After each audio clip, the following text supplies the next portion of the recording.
All right, first story up. Explosive lawsuit filed against Fat Joe. Fat Joe. Now, this hit the wire yesterday. Here's Variety. Fat Joe's former hype man, Terrence T.A. Dixon, has filed an explosive lawsuit in federal court against the rapper on Thursday. Dixon is alleging that his former boss, whose real name is Joseph Antonio Cartagena, engaged in coercive labor exploitation, financial fraud, manipulation, violent intimidation, and psychological coercion. Dixon adds that the hip-hop star behind such chart toppers as What's Love got rich and famous while he and his associates deliberately suppressed, silenced, and erased Dixon's substantial creative, artistic, and commercial contributions, which were foundational to Fat Joe's professional success and personal brand.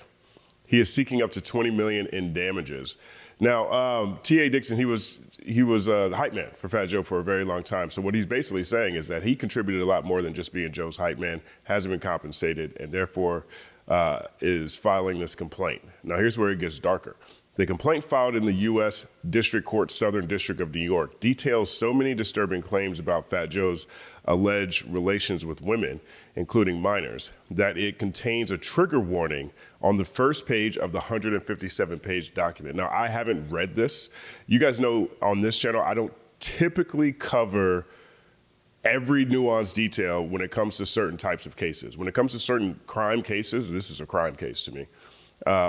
I don't cover all the details, as opposed to when it comes to this Drake lawsuit, for example. That to me is so unique and it's something that's happening within the realm of hip hop, within the realm of rap music. A lot of this case, for example, the Diddy case, for example, a few others, these are outside. These are more crime cases, so I'm not covering those with the same level of nuance and detail because this isn't a crime channel. I'm making an exception for the Drake UMG case because there is a lot of things at stake when it comes to hip hop culture, but the rap music industry as well. And again, I look at this, I look at Diddy, I look at a lot of these cases as crime cases. Back to the article. For 16 years, Dixon has served as Fat Joe's so-called hype man, a common figure in hip hop who supports the artist by energizing the crowd and enhancing the overall performance. He also contributed as a lyricist and background vocals on such hits as Congratulations, Ice Cream, and M.O.B. According to the complaint, he had an unrivaled vantage point to observe the rapper's offstage lifestyle and behavior. Dixon is represented by Tyrone Blackburn, who is also the lead counsel in a high-profile case against Sean Diddy Combs. In February 2024, Blackburn filed a lawsuit on behalf of Diddy accuser Lil Rodney, alleging SA, harassment, and failure to pay his underling. Failure to pay his underling. That is a choice way to describe that. Dixon states in the complaint that Fat Joe forced him into humiliating situations, including acts performed under duress and surveillance, accompanied by threats of abandonment in foreign countries if he refused compliance. They're going to leave that man? They're going to travel overseas for shows? They're going to leave that man abroad? That's crazy. By his own estimation, Dixon states in the suit that he was coerced into more than 4,000 S acts to maintain his standing within the enterprise. 4,000. That's wild. I mean, what was Wilt Chamberlain? Wilt Chamberlain said 10,000? And this is the hype man? 4,000? That's crazy. Most shockingly, the suit claims that Dixon personally witnessed Fat Joe engage in S relations with children who were 15 and 16 years old and lists 3 such Jane Does, including a 16-year-old Dominican girl in New York who, in exchange for cash, clothing, and payment of her cell phone bill, would perform OS and other S acts on the rapper. Minor Doe 2 is a Caucasian female and not a United States citizen. Fat Joe began having relations with Minor Doe 2 when she was 15 years old after a concert overseas. Defendant flew Minor Doe 2 to New York City and Miami, Florida on multiple occasions. Due to Minor Doe 2's body being adolescent and not fully formed, defendant paid for her to get a Brazilian butt lift. Minor Doe 2 eventually left defendant and is now married to a professional athlete, the complaint says. Minor Doe 3 is a Latina female who met the defendant when she was 15 years old, turning 16. According to Dixon, defendant was in love with Minor Doe 3. He even contemplated leaving his wife. The defendant paid all of Minor Doe 3's bills and even took her overseas to his tour stops. He brought her to Florida and would put her up in a condo he rented a few blocks from his house with his wife, the lawsuit states. In a recorded conversation, Minor Doe 3 and her 15-year-old cousin describe in detail to plaintiff how inappropriate it was for defendant, who was in his late 30s at the time, to be fawning over children. So there's audio. There is audio per this Variety report, which is based off of the legal filing itself. That's crazy. Fat Joe is represented by celebrity criminal attorney Joe Tacopina, who has defended everyone from A$AP Rocky and Donald Trump in high-profile cases. We talked quite a bit about Joe Tacopina in the coverage of the A$AP Rocky verdict. And so he was able to get Rocky off those charges, and Rocky fought it. He could have, in that situation, him deciding to ride it out as opposed to just taking a plea deal worked out in his favor. So both of these two lawyers, Blackburn and Tacopina, we've seen in very high-profile cases recently. Tacopina responded to the lawsuit saying in a statement to Variety, the lawsuit filed by Tyrone Blackburn and Terrence Dixon is a blatant act of retaliation, a desperate attempt to deflect attention from the civil suit we filed first, which exposed their coordinated scheme to extort Mr. Cartagena through lies, threats, and manufactured allegations. Law enforcement is aware of the extortionate demand at the heart of this scheme. The allegations against Mr. Cartagena are complete fabrications, lies intended to damage his reputation and force a settlement through public pressure. Mr. Cartagena will be intimidated. Well, Mr. Cartagena will not be intimidated. We have legal action to expose this fraudulent campaign and hold everyone involved accountable, the statement continued. Defendants in the suit also include Pistol Pete Torres and Richard Rich Player Josh Petre, who the complaint refers to as key associates in Fat Joe's criminal enterprise, asserting civil claims for violations of the Trafficking Victims Protection Act and the Racketeering Influence and Corrupt Organizations Act, also known as RICO, as well as related violations under New York and Florida law, including unjust enrichment, quantum meruit, I'm not familiar with that word, quantum meruit, fraudulent concealment, fraud, intentional infliction of emotional distress, and money laundering. So everybody getting a RICO. I don't want to say everybody getting a RICO. That's making it more flippant than I think these situations really are. These are very serious allegations, and we have seen a number of people who have, whether or not they have committed crimes, the level of behavior, the level of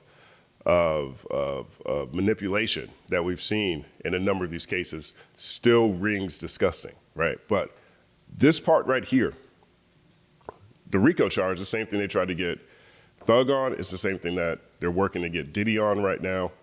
And with the Diddy case, it seems as though the state is trying to prove that when he was flying prostitutes to meet for their freak-offs, when he was ordering drugs from Brendan or wherever he was getting them from, when he was conducting all these activities, he was doing it with his business account. When Cassie, when she filed the suit against Diddy, she sued Sean Combe Enterprises. She sued the business entity of it. So a lot of these RICO charges are looking at, in my opinion, it seems to be looking at not necessarily the acts themselves, but how these acts were paid for, which accounts they came from, and how that was handled. And so perhaps that's how they'll approach this, should this even get anywhere near trial. Again, this is a complaint from Fat Joe's former hype man. This isn't the federal government trying to make a case. But these are details we have so far. The article continues. The suit additionally names Jay-Z's Rock Nation, claiming that the company, which represents Fat Joe, knowingly participated in concealing, transferring, and manipulating Dixon's authorship rights and royalty interests and sought to intimidate, harass, and obstruct the hype man's legitimate claims against Fat Joe, Torres, and Josh Petre. So here's Rock Nation. Oh, Rock Nation. Oh, Rock Nation. As soon as you get to the bottom of it, at the bottom of that is Rock Nation. Ooh. And another lawsuit. According to the lawsuit, the defendants engaged in deliberate tax fraud schemes in an effort to conceal their extensive wage theft, artificially inflate Dixon's tax liabilities, expose him to unwarranted tax audits and penalties, and systemically obscure the exploited labor. The complaint cites a whistleblower accountant who came forward last year, as well as recorded phone calls that help paint the picture of the alleged misdeeds. The move comes after Fat Joe sued Dixon in April for slandering him on social media by claiming that the Bronx rapper, who enjoys high-level political connections, flew a 16-year-old across state lines for S. That suit also named Dixon's lawyer Tyrone Blackburn, claiming the pair tried to shake him down for a settlement. This is the right way to fight Joe, through the system. You can't fight him no other way, Dixon tells Variety in an exclusive interview. Joe thinks he's a god. Joe thinks he's untouchable. Dixon's suit against Fat Joe goes much further than his social media posts and states that he endured a wide spectrum of coercion, psychological control, forced exhibitionism,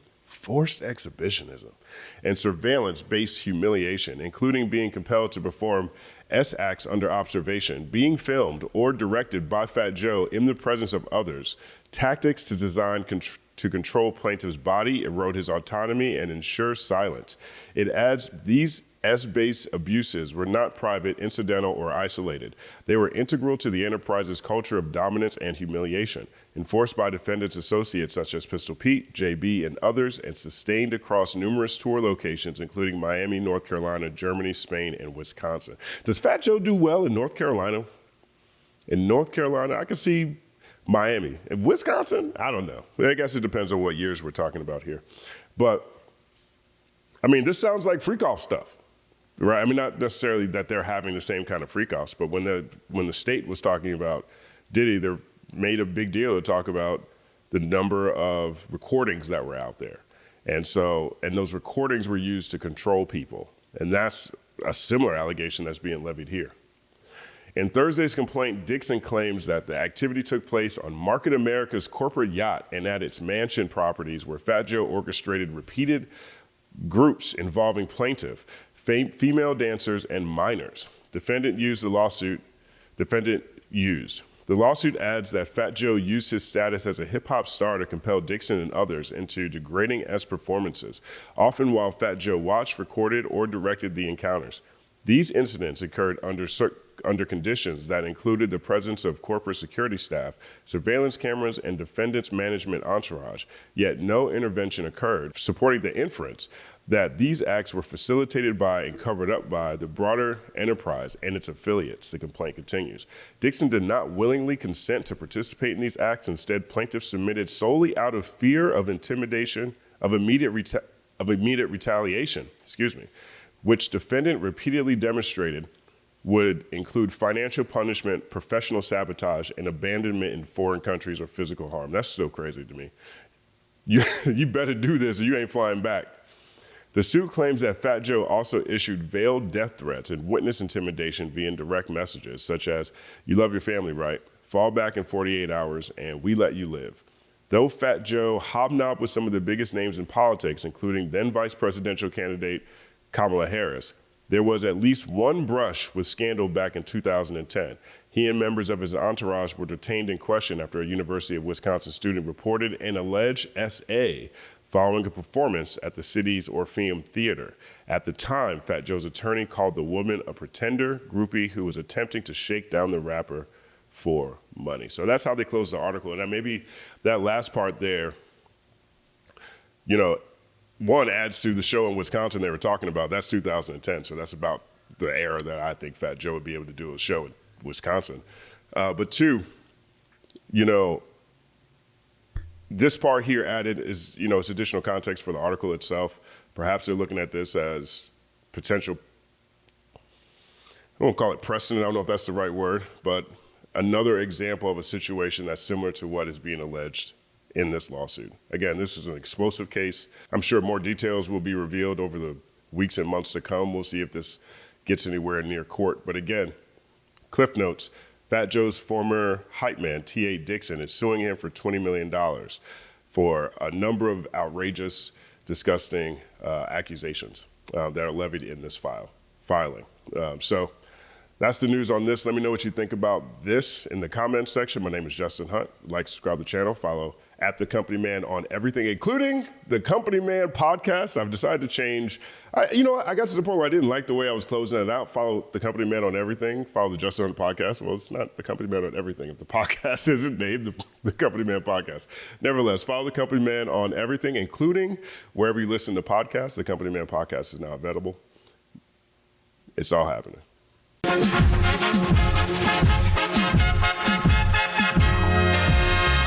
Justin Hunt is here, it's all happening. Justin Hunt is here, it's all happening. The mathematical breakdown of this mighty game of rap we in. It's boom bapping. Systematical culture views that's radical, it's all happening. Shaking hands and dapping them. Life through the lens of hip hop, from trip hop to yes, dog, you don't stop, you don't stop. Justin Hunt is here, it's all happening. It's all happening, yes, it's all happening. Justin Hunt is here, it's all happening. It's all happening, yes, it's all happening.